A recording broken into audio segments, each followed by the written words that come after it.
안녕하세요. 아포입니다. 부동산 폭락론자들이 말해주지 않는 부동산의 진실 세 번째 이야기 진행하도록 하겠습니다. 먼저 세 번째 강의 진행하기에 앞서 지금 폭락론자들이 얘기해주지 않는 진실 이 연재물이요. 와, 평소보다 악플이 좀 굉장합니다. 일단은 악플에 대해서 저는 일일이 대응하지는 않고 있어요. 사람들마다 다 다른 관점이 있고 다른 시야가 있을 수 있습니다.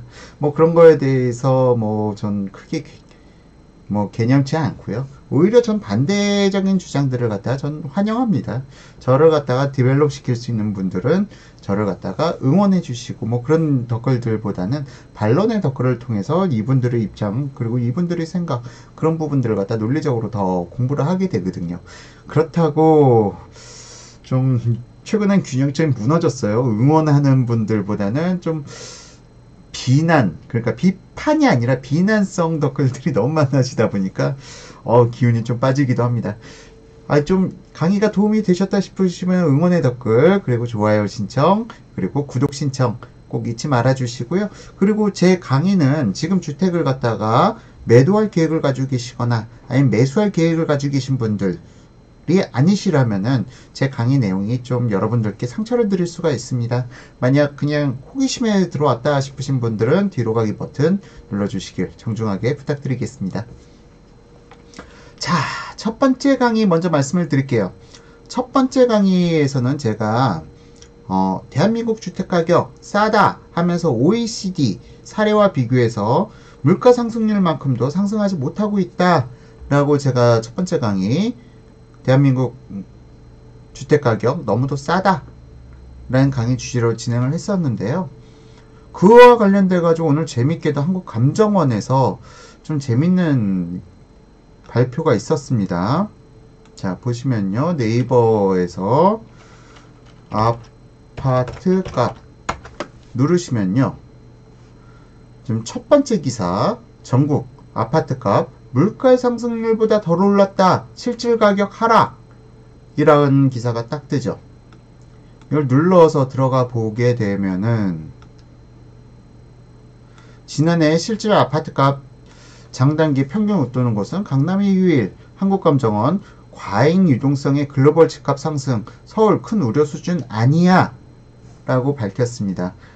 자료가 아포유에서 얘기했던 내용이 그대로 한국감정원에서 얘기를 해주고 있죠. 주택가격 상승률 그렇게 높은 건 아니다. 자, 여기 보시면 실질 가격은 명목 주택가격 지수에서 물가 상승분을 제외한 것으로 전국 아파트값의 경우 지난 1년간 물가 상승률을 반영한 가격은 오히려 떨어졌다는 의미입니다. 자, 제가 말씀드린 게 바로 이겁니다. 아파트 가격이 상승하는 것이 아니라 화폐의 가치가 하락하고 있는 거라고요. 그런 의미에서 화폐 가치의 하락은 한동안은 계속 그 기조가 유지가 될 것이고, 그런 의미에서 주택, 내 집이 없다면 내 집 마련은 최소 내가 노력해서 일군 재산을 보호하는 최소한의 공격이 아니라 수비적 차원의 재테크라고 그렇게 보시면 됩니다. 내 집은 꼭 한 채 정도는 있어야 하는 그런 시기가 된 것이죠. 지금 이 기사 쭉 다 제가 읽어드리진 않겠습니다. 이 기사 네이버에서 아파트 값 하고 검색하시면 바로 나타나고요. 어쨌든 재미있네요.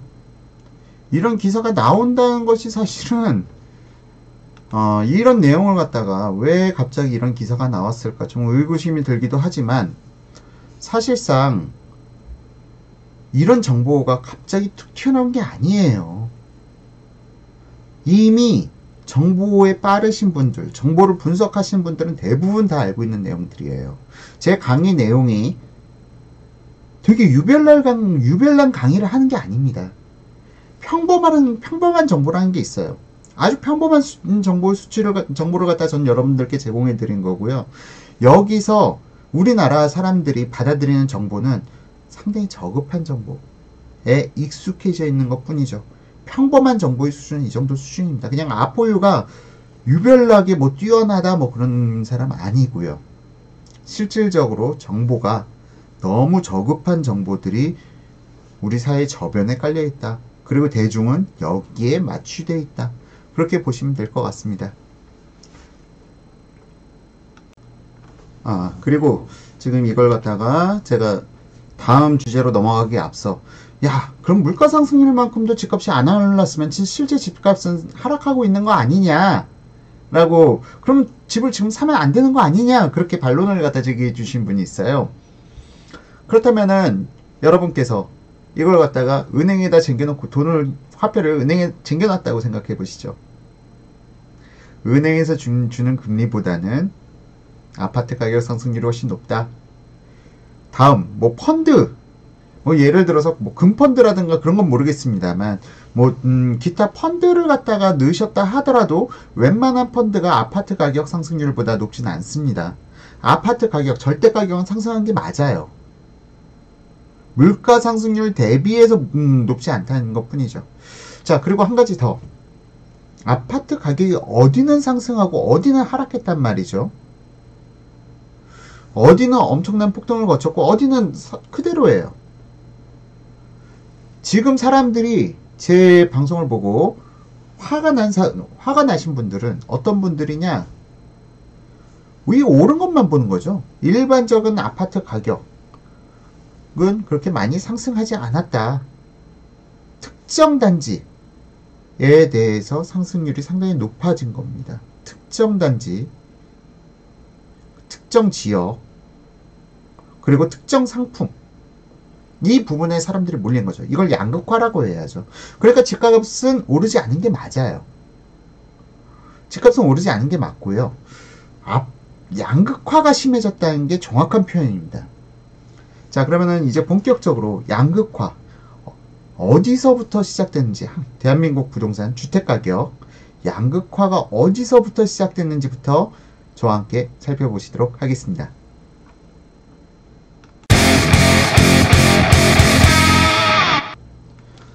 자, 지금 주택가격 첫 번째 제 강의 주제는 아파트 가격이 싸다가 아니라 대한민국 주택가격 너무도 싸다입니다. 대한민국 주택이 아파트만 있는 게 아니죠, 결코. 대한민국 주택시장은 큰 분류로 나눠 봤을 때 일단 다가구 주택시장이 있습니다. 아파트 다음으로 아마 가장 많은 비율을 차지하고 있는 주택시장 비율일 거예요. 다가구 주택시장이 있고요. 그 위로 다세대 주택시장, 그 다음으로 빌라, 연립 주택시장이 있고요. 그 위에 그 다음 아파트가 최고 고급 주택도 아니에요. 그런데 사실 보게 되면 아파트보다 한 단계 위에 또 고급 빌라 시장이 있습니다. 고급 빌라 시장은요, 보통 최소한 40억을 갖다 넘어서서 빌라가 80억, 90억에도 거래되고 100억에도 거래되기도 합니다. 고급 빌라 시장. 그 다음 그 위에 있는 주택시장이 서울에 있는 고급 단독주택시장이라고 할 수 있겠죠. 성북동이라든지 평창동이라든지 한남동이라든지 대지 면적만 200평이 넘어가는 데에서 마당 끼고 혼자서 거주하시는 이건희 회장님께서 지금은 거기 거주 안 하시지만 어쨌든 이건희 개인 주택이 한남동이 아니라 거기는 거기는 이태원동이죠. 이태원동에도 상당히 고급 주택가가 있고요. 단독주택가. 그런 주택들이 사실은 우리나라 부의 정점에 있는 주택들이라고 볼 수가 있습니다. 그런 의미에서 봤을 때 아파트는 딱 중간쯤에 있는 개념, 중간보다 상위 개념이라고 볼 수가 있는 거죠. 실질적으로 아파트에 거주하는 서울 시민 중에서 아파트에 거주하는 비율은 42%밖에 되질 않아요. 나머지 58%는 다가구, 다세대, 연립 이쪽 시장에 몰려있다는 얘기죠. 자, 그렇기 때문에 우리나라 사람들한테 아파트라는 거는 내가 중산층이 되기 위한 최소한의 요건이 되어버린 건데, 사실상은 중산층이라는 거는 그게 아니죠. 근데 왠지 내가 아파트에 살고 있지 않으면 내가 중산층이 못 되는 것처럼 그런 인식 때문에 당신은 중산층이라고 생각하십니까? 라는 여론조사에 대해서 대부분의 사람들이 나는 중산층이 아닙니다. 라고 대답할 수밖에 없는 것이죠. 어느 순간 우리나라 주택시장의 양극화가 너무 심해졌다. 그 원인에 대해서 제가 한번 이야기를 해보도록 하겠습니다. 먼저 다가구 주택시장. 다가구 주택시장은요, 한 개 필지에 건물이 있으면은 그 건물에 대해서는 등기가 하나밖에 나진 않아요. 등기가 하나밖에 나진 않지만 실질적으로 그 한 개의 건물에서 여러 가족들, 여러 가구 구성원들이 각자 독립된 공간에서 거주를 하는 걸 얘기하죠. 그렇기 때문에 다가구 주택은 거의 대부분 공동명의가 아닌 한 사람의 소유로 되어 있습니다. 뭐 공동명의면 2명, 3명도 될 수 있지만 다가구 주택 시장은 실질적으로 한 명의 등기에 여러 주택이 들어있는 게 다가구죠. 실질적으로 다가구 주택 시장이 앞서 말씀드렸다시피 아파트 다음으로 많은 비율을 서울에서 차지하고 있습니다. 근데 이 다가구 주택 시장이요, 거주하기는 상당히 열악해요. 실제 대학가에서 임대를 놓는 주택들이 거의 대부분 다 다가구라고 봐야 되는 거죠. 대학가라든가 아니면은 여러분들 길거리 돌아다니시다 보면은 주택가들 쭉 몰려있는 곳들 대부분이 다 다가구 주택이다 라고 보시면 돼요. 그 윗단계가 다세대 주택이라고 있고 그 다음 그 위에 연립이라고 있습니다. 다세대하고 연립은요, 이게 등기를 말씀드렸잖아요. 등기가 각 가구들마다 개별적으로 다 날 수가 있어요. 예를 들어서 한 개 건물에 6개 가구가 있다. 그러면 이 한 개 건물에 6개의 등기가 날 수 있는 개념이죠. 근데 다세대와 연립의 차이는 또 뭐냐? 연립주택은 대지 면적이 200평이 넘어요. 그러니까 딱 대지 면적 기준으로 나눠요. 대지 면적이 200평이 넘는 곳에 그 여러 개의 가구에 대해서 등기가 날 수 있는 주택이 연립이라고 보시면 되고요. 대지 면적 200평 미만의 아파트, 그 공동주택은 다세대라고 분류가 됩니다. 그렇기 때문에 다세대가 훨씬 더 열악하게 했다는 거는 딱 나타나죠, 사람들이. 기본적으로. 일반적으로 그래요. 엘리베이터가 들어가고 각 개별적으로 등기가 난다 하면은 보통은 연립일 가능성이 높습니다. 왜냐? 건폐율 60% 따지고 거기다 올리고 뭐 그러려면은 실질적으로 다세대에서는 좀 엘리베이터를 넣기가 좀 어렵죠. 뭐 사업성이란 것도 있고 그렇다 보니까 연립주택이 그나마 좀 윗단계에 있다. 자, 그 위에가 바로 아파트인데요. 이 시장 자체가 요즘 최근 젊은 사람들은 절대라는 건 아니지만 거의 90% 이상의 젊은이들이 이쪽 시장은 외면합니다. 쳐다도 보지는 않는 거죠. 그리고 나서 바로 아파트로 올라가려고 그래요. 왜 이런 현상이 나타났죠? 아파트가 평준화가 됐으니까. 서울에서는 42%밖에 아파트 비율이 되지 않는데도 아파트가 그냥 평균이라고 보는 거예요. 사회의 일반적인 시각이 그렇게 됐습니다.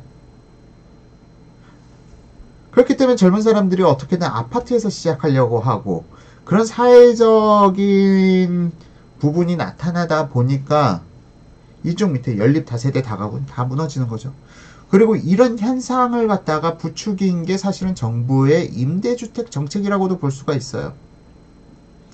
돈이 없다면은 내가 신혼부부 생활을 할 때 다가구에서 시작할 수 있는 겁니다. 다가구에서 시작할 수도 있고 연립에서 시작할 수도 있는 거예요. 다세대에서 시작할 수도 있는 거고요. 그런데 사회 인식 자체가 내가 중산층에 끼려면 적어도 아파트에 살아야 돼 라는 인식이 끼다 보니까 이쪽은 아예 버려버리는 건데 이게 왜 정부의 정책 때문이냐 생각을 해보면은 정부에서 임대주택을 갖다 공급하는 게 다 아파트 대부분이 최근에 신축해서 하는 게 아파트라는 거죠. 그러다 보니까 집을 갖다가 이 다가구 다세대 연립의 단계를 갖다가 그냥 뛰어넘을 수 있는 거예요. 로또죠, 어떻게 보면은. 내가 로또에 당첨되면은 다가구 다세대 연립 단계를 다 빼고 아파트부터 시작할 수 있어 라는 부분이 있다 보니까 정부의 복지 정책이 젊은 사람들한테 오히려 로또를 갖다 조정하는 결과를 갖다 주게 되는 거죠. 자, 한 가지 더 말씀드릴까요? 우리나라 청약 제도도 상당히 문제가 있어요. 자, 우리나라 청약 제도를 살펴보게 되면은 무주택 기간이 이 청약 점수에서 어마어마한 힘을 갖다 발휘합니다. 이 무주택 기간이라는 게 어마어마한 힘을 발휘하고요. 집을 안 사면 안 사고 오래 버티면 버틸수록 내 가점이 높아져요. 근데 재밌는 점은 서울에서 전세, 아파트, 전세에 사는 정도면은 다가구 주택 같은 건 두 채씩도 살 수가 있어요. 서울에 예를 들어서 5억짜리 전세를 산다. 그러면 연립 다세대 주택은 두 채씩도 살 수가 있어요. 자, 이 얘기에 대해서 뭐 반론을 제기하시는 분들이 하도 많으니까 한번 아포 말 못 믿겠다 해서 좀 약간 진보 성향 정치인분의 말씀 한번 듣고 가시죠.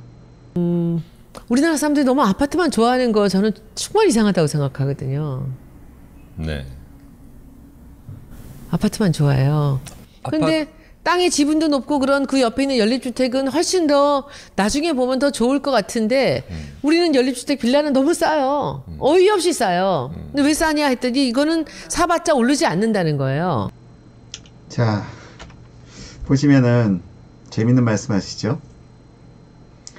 연립 빌라 너무도 싸다. 이 부분은 누구나 다 공감하는 얘기입니다. 근데 얘네들은 집값이 안 오른다. 왜? 집을 가지는 순간 이 사람들은 로또에 당첨될 확률이 낮아지는 거예요. 청약 가점제라든가 정부에서 제공하는 저가의 임대주택 이런 걸 살 기회가 없어지는데 왜 다가구 다세대 연립을 삽니까?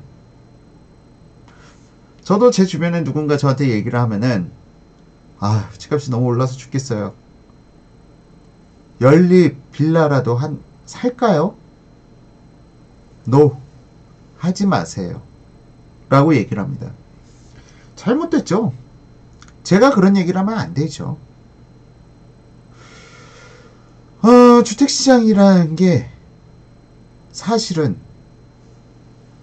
다가구, 다세대, 연립, 아파트, 고급 빌라 쭉 이렇게 단계별로 밟아서 올라가야 되는데 중간에 58%의 시장, 42% 이상부터 아파트라고 했으니까 58%의 시장은 정부에서 국민들한테 버리게 만든 겁니다. 그러니까 전세가가 실질적으로 연립 가격보다 2배 이상 비싸지고 아파트 전세가가 연립이나 다세대보다 2배 이상 비싼 곳들 많습니다. 그렇게 되는 거죠. 실질적으로 시장 자체가. 젊은 사람들이 연립 다세대 다가구에서 시작할 생각을 전혀 할 수가 없게 돼버린 거죠. 하다못해 제가 지금 이제 40 초반인데 40 초반에 제 친구들이 저한테 물어봐요. 야, 나 지금 청약 이제 가점 45점 채웠어. 어떻게 해야 되냐? 집을 사야 되냐 말아야 되냐? 답을 해줄 수가 없죠. 청약 당첨 훨씬 거의 5점 정도만 더 채우면 웬만한 서울 가점 그렇게 높지 않은 곳들은 당첨이 가능하니까 로또가 되는 거니까. 청약 제도가 잘못됐죠. 5억 전세 사는 사람은 서민이고 2억 3억 하는 연립 빌라 가지고 있는 사람은 가진 자고, 그러니까 2억 3억 주택을 가진 사람한테는 혜택을 안 주고 5억 전세 사는 사람한테는 청약 가점 혜택을 주고, 이런 나라가 어디에 있습니까? 이게 말이 되는 정책인가요? 그러니까 사람들이 연립 다세대 다가구를 쳐다볼 필요가 있나요? 자, 그러니까 지금 현재 빚내서 아파트를 사는 사람들을 욕할 수가 없는 겁니다.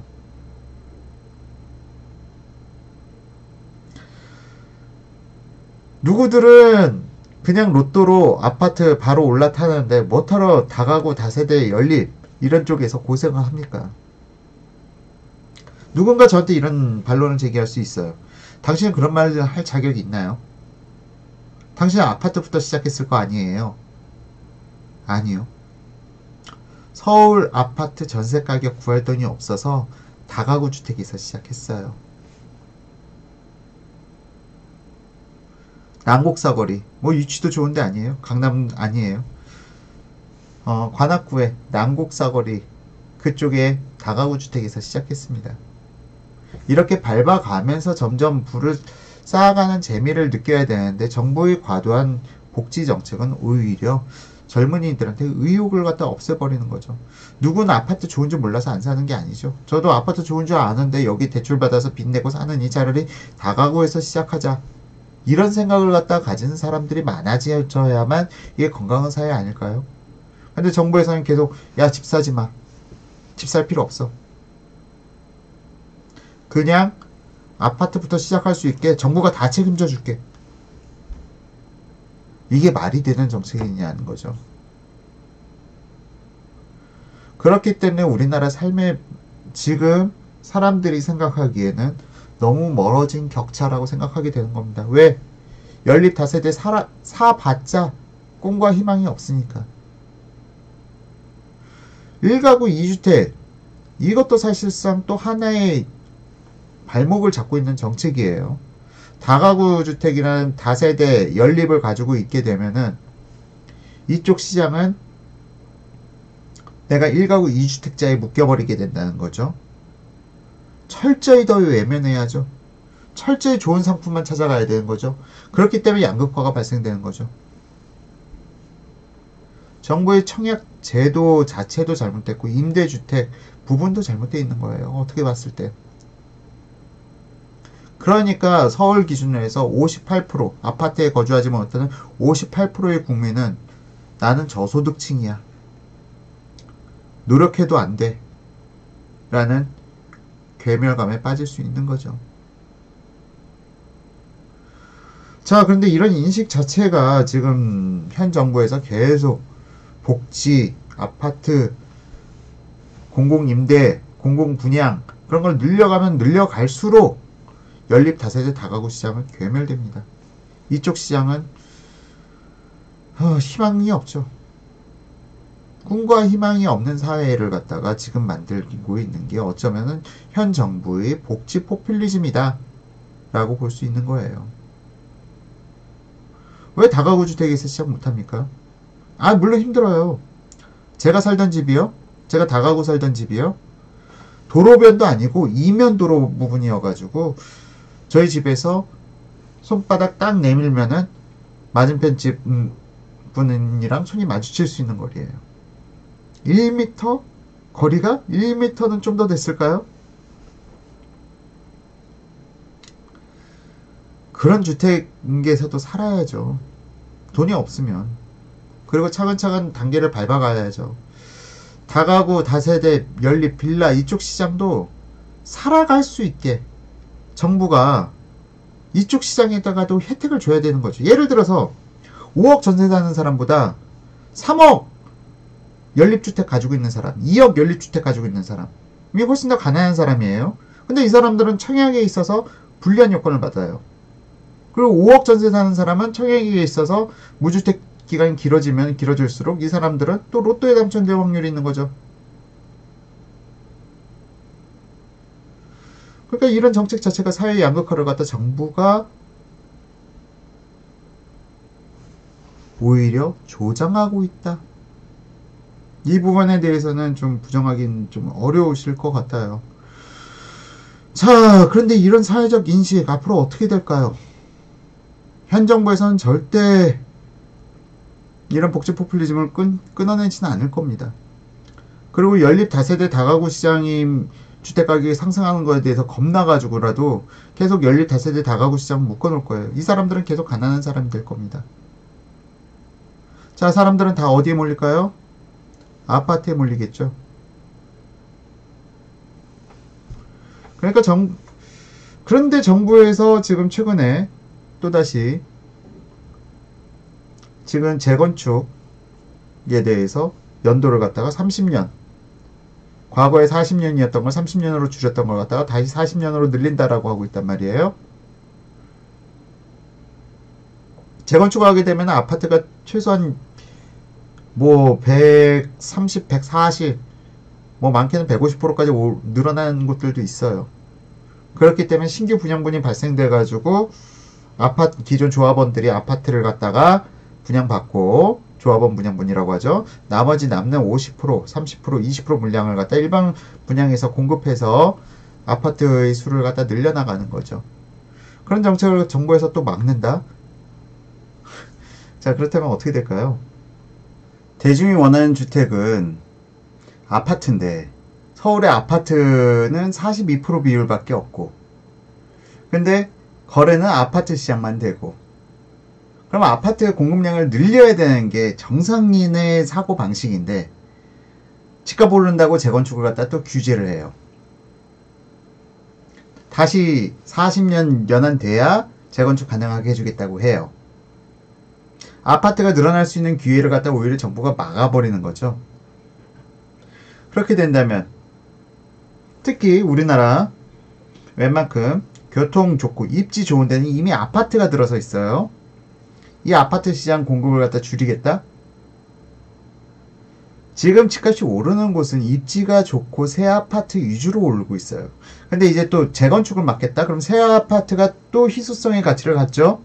지금 이 양극화, 주택시장의 양극화에 대해서 계속 얘기를 했는데 이 지금 주택시장의 양극화를 갖다가 더 심화시키는 게 누군가요? 그럼 새 아파트에 대한 프리미엄은 더 높아지겠죠? 새 아파트의 가격은 더 상승하겠죠? 이게 정상적인 사고방식이 아닐까 싶습니다. 근데 이런 사고방식을 갖다가 정상적인 기준에서 하지 못한다면 그 사람이 주택 정책이라든가 그런 걸 갖다 총괄하고 있다면 이 주택시장은 더 혼란스럽겠죠. 저 지금 시장 그럼 분명하게 어디 투자할지 답 나온 거 아닌가요?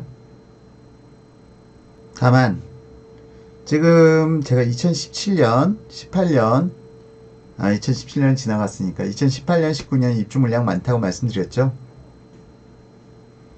이 기간이 지나가고 나서는 정말 감당할 수 없는 폭등을 갖다가 조장한 건 현 정부라는 걸. 이 부분에 대해서는 지금 현재 정책을 짜시는 분들 그리고 여러분들 많은 분들이 기억해 주셨으면 합니다. 주택시장이 왜 잘못됐는지 왜 지금 혼돈스러운지 이 부분에 대해서 많은 분들이 알아야 그 다음에 누가 정치를 하건 누가 정권을 잡건 올바른 주택시장 정책이 만들어질 거라 생각하는 마음으로 본 영상을 촬영했고요. 이번 영상 역시 좀 많은 분들한테 도움이 되기를 희망해 봅니다. 예, 그럼 오늘 방송 여기서 마치도록 하겠습니다. 감사합니다.